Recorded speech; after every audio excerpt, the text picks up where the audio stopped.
Thank you.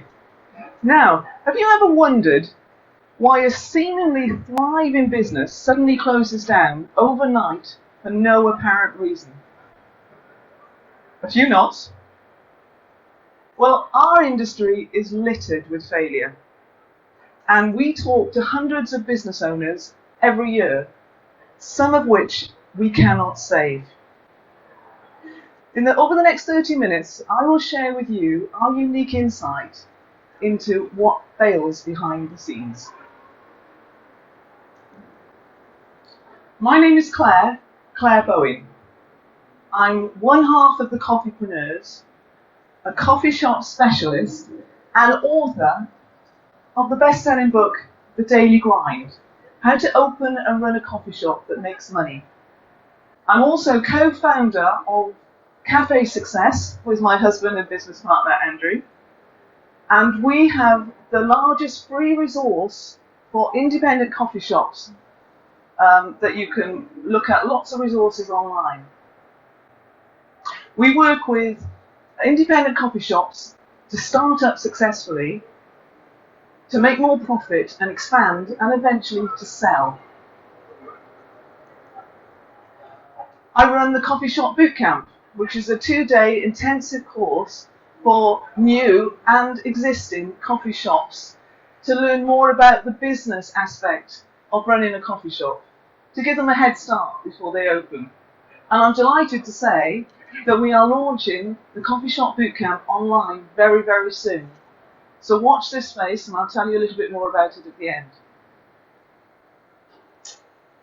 My sole aim is to stop independence failing. So, I'd like to share with you the 13 reasons that I believe coffee shops fail.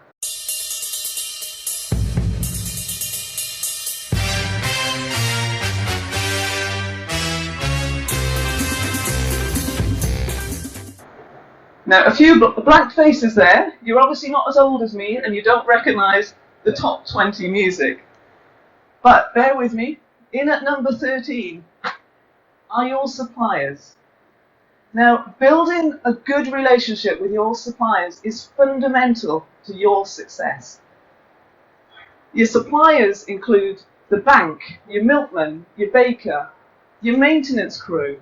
They are all your suppliers. Build a relationship with them, pay them on time, and talk to them if there's a problem. You'll be amazed at how much they want you to succeed. If you don't pay your suppliers, you'll have nothing to sell. Equipment. Getting your equipment, the right equipment, in the right place is essential. Everything must be operationally efficient to work well in your coffee shop. Now just imagine your barista with his foot stuck in concrete. Can he do everything that he needs to do without moving that foot? Is his coffee machine, his milk fridge, his grinders, his syrups, his sink, his till, and of course his customer, they all must be in easy reach. Now, you pay for every step that your team take throughout the day. We had a client once who had his milk fridge 10 steps away. That was 10 steps that his barista had to take to get milk out of the fridge and come back to his machine countless times a day. That cost him money in wages, poor service to his customers and slow service, never mind the wear and tear of the floor. Now, layout is really, really important. When you're planning your coffee shop, you have to think of the layout and think of it not just from your staff's point of view, but from your customer's point of view. You must have enough room for your staff to work. Remember, you will have at least 2 people on a shift, at least, at any one time, so they must be able to work efficiently. But your customers need to walk in and know from the layout of your coffee shop what to do. Is it counter service? Is it table service? Where do I stand? Where do I queue? Where do I pay? All this can put an awful lot of customers off. Now, I have a saying, don't make a dick out of your customer. You want to guide your guests through the experience of coming into your coffee shop and not make them feel silly. Now, equipment, you must have a good coffee machine and grinders that are fit for purpose. If it's too small, service will be very slow. And if it's too big and bristling with the latest technology, there's more to go wrong and it'll waste your money. So take really good advice on the equipment that you fit out your coffee shop. At number 11, we've got backup plan. Now this is a real common mistake that new coffee shop owners make. They have no contingency fund. Something will happen outside your control and you have to budget for it. We had a client once that had a great business, but roadworks appeared outside his door for 6 months, and it was really upsetting to see his business fold because he didn't have enough cash to ride the storm for 6 months. Now, we always say keep 25% of your budget back for the inevitable. Most people, well not most people, a lot of people spend every penny they have on the fit out and then open the doors and they forget about the things that might go wrong. And also, don't forget the refit costs. You will have to keep a pot of money back for a refit every 3 years. And don't think you can get away with it, because if you don't refit, your sales will slide. At number 10, we've got no check-in. Now, follow the cash. You must follow that pound coin from your customer's hand into your till, into your bank account, and then onto your suppliers and your wages. You must have robust check-in of cash and stock and deliveries. Otherwise, money will slip through your hands. It may sound a bit boring, but it's essential to have an efficient business.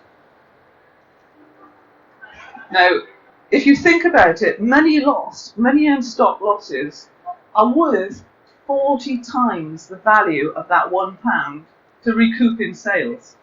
So don't think of it as a pound, think of it as £40, and you'll value it a lot more. At number 9, we've got weekly profit. Take stock every week. Work out your profit every week. Know the cost of everything you sell, the margin and the recipe. You need to know your weekly, your daily and your hourly break-even figures. And it's not that difficult to do, but you must know them. Remember to budget your staff, schedule your staff properly, because the work will expand to fill the time available. So you may have 3 people on looking very, very busy when you can actually function with 2 people, because they pretend they're busy and the work extends to fill the time available. Good systems, routines and processes ensure that your business runs smoothly without you. Now, can you read this slide as easily as the one before? I can't. Now, if you can't read it, neither can your customers or your potential customers. It's really important not to be too clever with your signage and your name. Your name should say exactly what you do, and your USP and your branding, people must know exactly what you do from looking at your signage. Now, McDonald's are the experts of this. You can see their giant M from miles around. Now, I don't expect to see your sign from outer space, but I do expect to be able to see it and read it and know instantly what you do from across the road.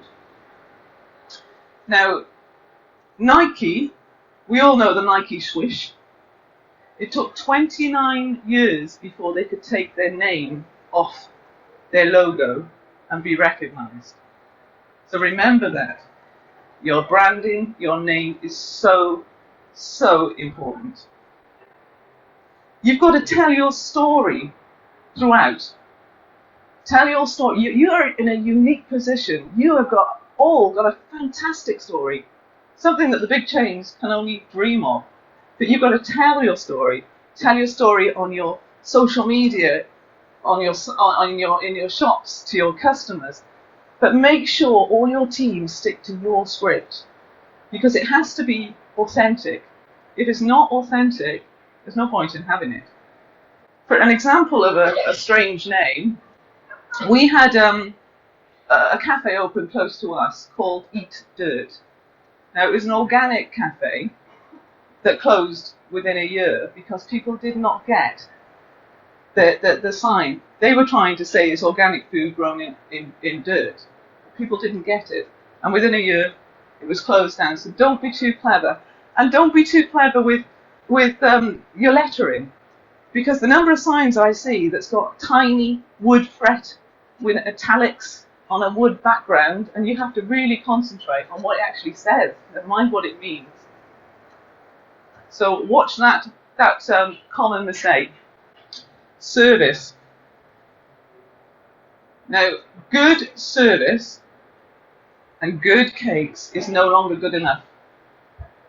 You've got to be wow. You've got to be awesome. You've got to be Instagrammable. Okay? You have got to be famous for something. Okay? You have got to have something that people know that you're famous for. Think patty and bun and you think burgers. What are you famous for? Now, fantastic service comes from recruiting the right people. Recruit for attitude and not skill.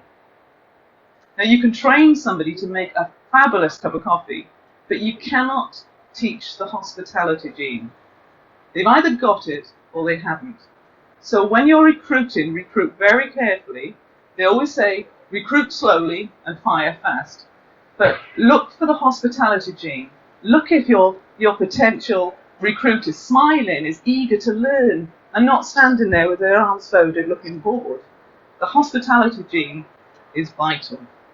Then when you've got the best team, you want to be the magnet for the best team in town. So that when people come in, they see your team is happy and they'll want to join you. So it's an ongoing, you will get more and more people wanting to join you. And when you've got that team, don't forget to train them, and train them. The day you think you know it all is the day to retire. So you've got to keep training. Now, if you pay minimum wage, you'll get a big turnover of staff. So don't pay minimum wage. Pay as much as you can afford and more. And reward your staff. Reward your team. It doesn't have to be with money. It could be with other things. But make them want to come to work for you and make them become more of an extended family and enjoy coming to work. At number 6, I have standards. Now, consistency is critical. There's not many industries that I can think of that you will have daily guests. People coming to you every single day.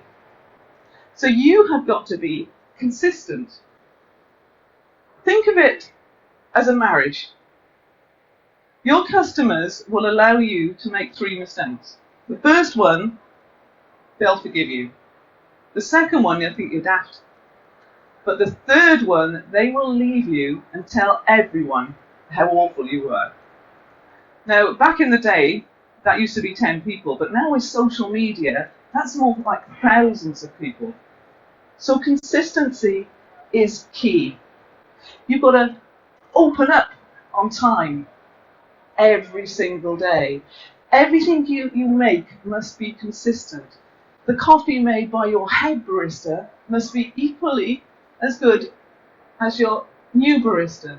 So everything must be follow a recipe and be consistent. Now, statistically, if you've got a customer and 95% of your drinks are good. That daily customer will on average get 2 bad drinks a month. So you want to be 100% perfect every single time. At number 5, budgets. This is a common mistake. Having no budget and no plans. Now you have got to know your numbers. You have got to be on top of your bank account. Now, if you think about it in your coffee shop, most things you sell will be battable. So 20% of your take-ins will go straight to the Batman. Now, when you first open up, your bank account will look very flattering. You'll have lots of cash coming in. But you've got to budget and have a cash flow forecaster, because you've got to remember that you've got to pay your rent, the Batman, the P32s, your wages, and your rent, just to name but 5. So budget your money. If you don't pay your suppliers, you'll have nothing to sell. So budget the money going out of your bank account. Whatever anyone tells you, size matters. Well, it does in the coffee shop industry anyway. If you open a unit of less than 40 covers, you'll get yourself a job rather than a business. It's really hard to make enough money out of a unit that is only 40 or less covers, because you will never make enough money to be able to employ a manager and move on to your second coffee shop. And remember that an upstairs is not very attractive. People hate going upstairs or downstairs. So choose a location that is on the level, and it will be much more successful. So, going on to number 3, location, location, location. Now, your location is the number 1 reason people come back to you. Convenient location is, since Allegro has been doing their statistics, people choose a coffee shop because of its convenient location. Now, when you first start up your coffee shop business, you're thinking, all the good sites are gone, there's none left, all the big boys have got the good sites. But you have to think outside the box. You've got a sliding scale of locations. You've got your location here, which is on the high street. It's a superb location, but very high rent. And to the bottom, a poorer location with a lower rent. Now, on that sliding scale, in the middle is what we call a clever location. And you've got to choose the clever location for you. You don't have to have the expensive one on the high street. You can choose a very clever location. And we can help you with that. We've got a 73-point checklist on our website that you can score different sites to know which one's best for you. Now, competition is not always a bad thing. If you open on a site that has no competition at all, you can guarantee somebody will open up next to you or a couple of doors away and take 50% of your take-ins. So what originally looked like a flattering business is now 50% drop in take-ins. And also, if people are already there, if coffee shops are already there, if you can see a gap in that market, so if you don't copy everything they do, but you make a complementary offer to those coffee shops, it can sometimes be better, because the people that you want to come in are walking past your door. So don't dismiss a location because there's a lot of coffee shops around. Think outside the box. But your customers must be outside your door. You would never open a vegan restaurant in the middle of a meat market. So choose your avatars very carefully and make sure your customers are there to come in. Number 2, I've put the arrogant owner. Now, it may sound a little bit harsh, but the arrogant owner who thinks they know it all. who thinks they can fill their shop through putting a few tweets out or word of mouth advertising. And they confuse their customers by having really, really complicated menus and confuse them about what they need to do when they're in their shop. They don't listen to their team, their customers, and their suppliers. They know it all. When you open a coffee shop, you need to be enthusiastic. You need to have that desire. But when that desire turns to arrogance, you're on the slippery slope to the closing down sale. Here is the countdown to number 1.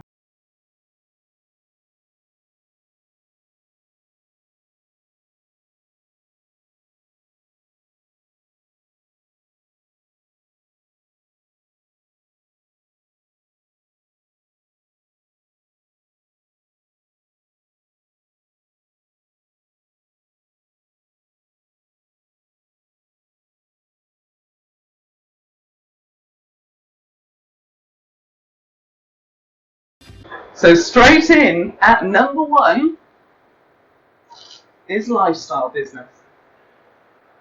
This is not a lifestyle business. It is not a get-rich-quick business. It's a real business with real customers and real overheads and a lot of potential to go wrong. Now, if you don't get everything right, if you don't open with the right rent and rates, if you don't open in a clever location, if you don't have the right team, if you don't schedule them in the right places, if you don't have the right equipment, if you don't sell the right products with the right margins, you will never, ever make any money. It's really hard work with a lot of potential to go wrong.